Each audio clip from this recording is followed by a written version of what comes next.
Okay mga kapistolero, nandito tayo ngayon sa Arms Corps Shooting Center, no? At may ipapakilala ko sa inyong isang bagong Glock na sigurado magugustuhan po ninyo. Ito ay ang Glock 49. Ayan, ang ganda, di ba? Ang pogi. Ayan. Ang pogi niya, oh, Glock 49. Na ano ko na to, na safety check ko na to. Ayan. So, itong hawak nating Glock 49 ay made in Austria. Ano ba ito? Chambered ito sa 9x19, 9mm. Tapos, ano ba ang sukat nito? So, kabaligtaran po ito ng Glock 19X o yung Glock 45. Ang haba niya ay Glock 17, tapos yung pistol grip niya ay parang Glock 19. So, reverse yun. Sa Glock 19X kasi, 17 ito, 19. Dito, baliktad. 17 ito at 19 ito. Ayan. So, stock na stock po itong unit na to, no? So, ang approximate ko ay nasa trigger pull ito ng 5.5 pounds.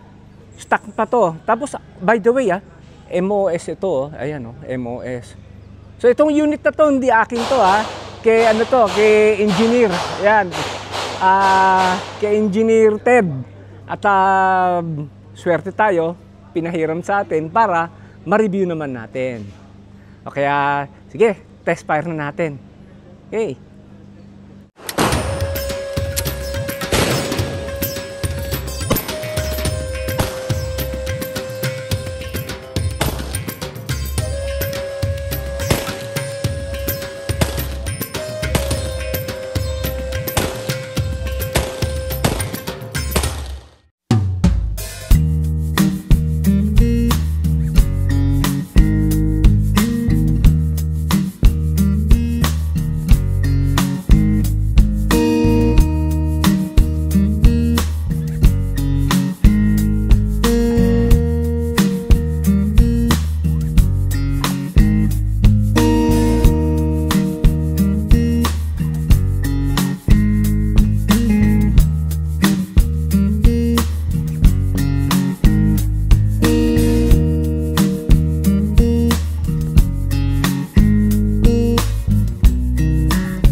Overall assessment ko, gaya ng mga Gen 4 or Gen 5 na Glock, masarap hawakan yung grip, di masyadong rough o matalas. Ang trigger pull naman niya ay manageable at hindi katigasan.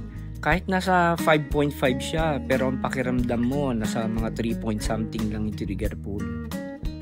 Perfect sa mga naghahanap ng isang concealed carry pistol na pwede ding pang laro o pang home defense. At ayan mga kapistolero, sana nagustuhan po ninyo yung review natin sa Glock 49 na made in Austria. At kung meron pa kayong gustong ipa-review na kaya naman natin, sige lang, mag-request lang po. O sige, paalam na muna ako sa inyo, medyo dumidilim na Ang pangit na ng panahon dito sa Arms Corps, paulan na. Sige, maraming salamat sa panonood. Bye!